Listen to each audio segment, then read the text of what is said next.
Dear friends, சுற்றுலா பயணம் போகிறேன் பேர்வழி என்று கேமராவை தூக்கிக் கொண்டு சுற்றித் திரியும் நபர்களை பற்றி ஓஷோவின் அன்றைய காலகட்ட ஜாலியான பார்வைதான் இந்த வீடியோ.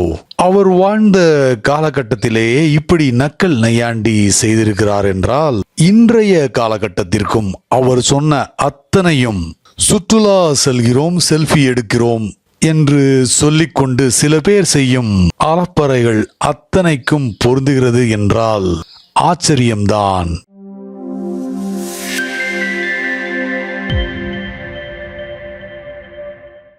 இப்போது புது வகையான ஜந்துக்கள் ஒன்று பூமியில் தோன்றியிருக்கிறது. அதாவது டூரிஸ்ட் என்பவர்கள், சுற்றுலா செல்கிறோம் என்ற போர்வையில் ஊர் சுற்றுபவர்கள், கைண்ட் ஆஃப் நியூ ஸ்பீஷீஸ் என்று சொல்லலாம் அவர்களை பார்த்து. இந்த டூரிஸ்டுகள் சாதாரண மனிதர்கள் கிடையாது. This is a new development. பிரேக் த்ரூவா அல்லது பிரேக் டவுனா என்று தெரியவில்லை. ஆனால் இந்த டூரிஸ்ட் ஒரு வினோதமான மனிதன். ஏதோ ஒரு இடத்தை நோக்கி வேக வேகமாக நகர்பவர். ஏன் நகர்கிறோம் என்றே தெரியாமல் ஒரு இடத்தை விட்டு இன்னொரு இடத்திற்கு நகரும் பேர்வழி. காஷ்மீரில் இருக்கும்போது பூனாவை பற்றி யோசித்துக் கொண்டிருப்பார்.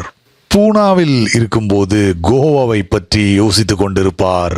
கோவாவில் இருக்கும்போது காத்மண்டுவை பற்றி யோசித்துக் கொண்டிருப்பார்.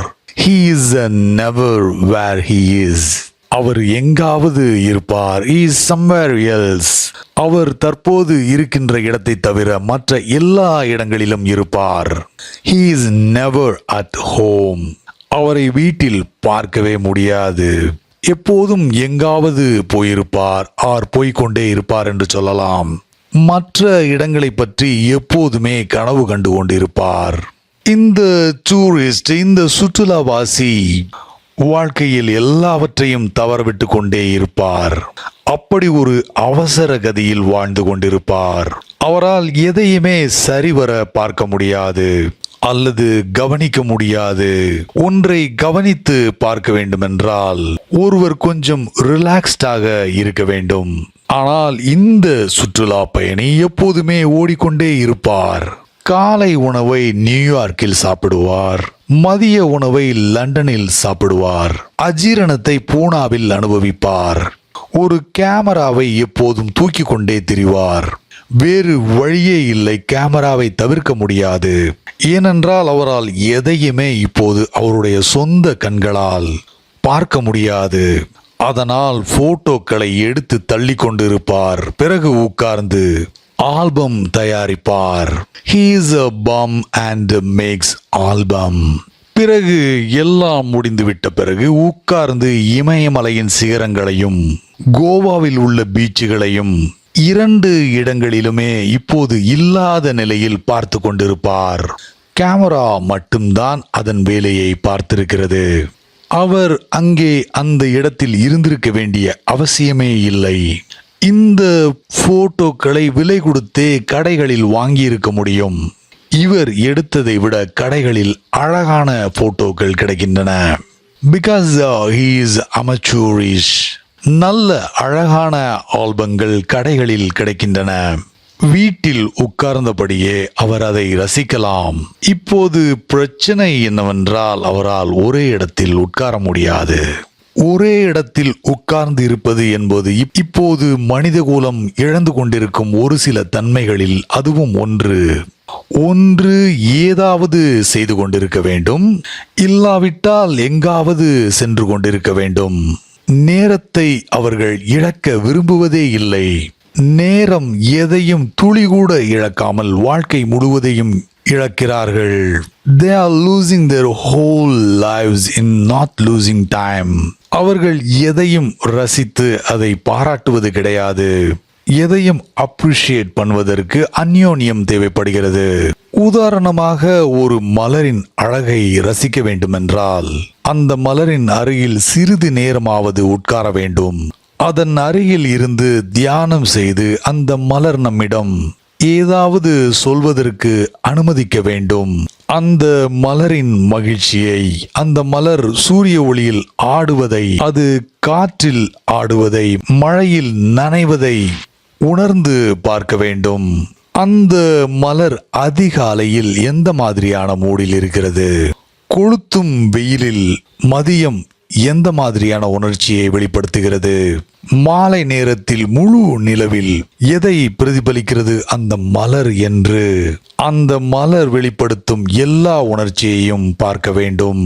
You have to see all the moods of the flower. அந்த மலரோடு நெருக்கமாக நட்பு ஏற்படுத்திக் கொள்ள வேண்டும். ஒரு ஹலோ சொல்லி பார்க்க வேண்டும். அதோடு பேசும் முயற்சியில் இறங்க வேண்டும். அப்போதுதான் அந்த மலர் அதன் ரகசியத்தை நம்மிடம் சொல்லும். But the tourist is pathological. எதற்காக இந்த அவசரம்? தனிமையில் விடப்பட்டால் என்ன செய்வது? வேறு எங்கும் செல்ல வேண்டிய அவசியமில்லை என்றால் என்ன செய்வது? அமைதியாக ஒரே இடத்தில் உட்கார வேண்டி வந்தால் என்ன செய்வது என்கிற சாதாரண காரணங்களுக்காக ஓடிக்கொண்டே இருக்கிறார். ஒருவேளை தனித்து விடப்பட்டால் என்ன செய்வது என்று அவருக்கு தெரியாது. He feels awkward, embarrassed. ஏதாவது செய்தே ஆக வேண்டும் அவர். Man has become a doer. He has lost the quality of being a witness, a watcher. ஒரு டூரிஸ்டால் ஜென் அப்ரோச்சை புரிந்து கொள்ள முடியாது.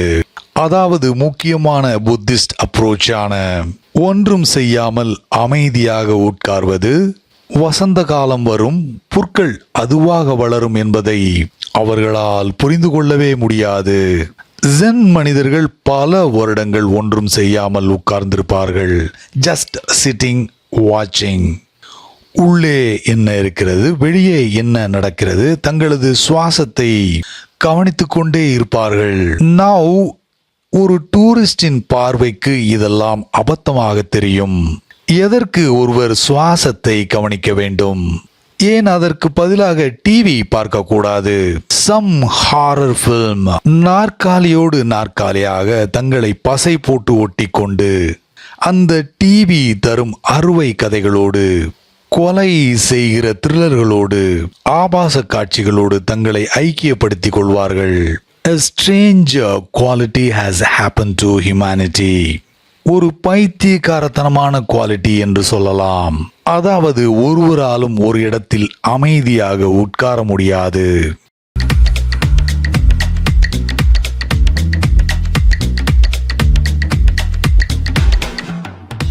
ஹலோ, எங்க போறீங்க? என்ன அவசரம்? இன்னும் ஒரு நிமிஷத்துல இந்த வீடியோ முடிஞ்சிரும். வெயிட் பண்ணுங்க. கோவாக்கு தானே கிளம்பிட்டு இருக்கீங்க. It's predictable. கோவால என்ன செய்ய போறீங்க? அங்கே செய்ய போகிற அத்தனை ஸ்டூபிட் திங்ஸையும் இங்கே செய்ய முடியும்.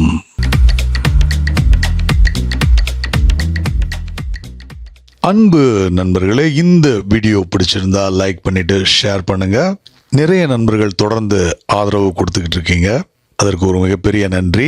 இந்த ரெட் கிராக்ஸ் சேனல்ல நிறையவே வீடியோஸ் இருக்கு. பார்க்காதவங்க அந்த வீடியோஸையும் பார்த்து உங்களோட கருத்துக்களை பதிவு பண்ணுங்க. அடுத்த வீடியோ ரெடி ஆயிட்டே இருக்கு. Until then, take care. Bye.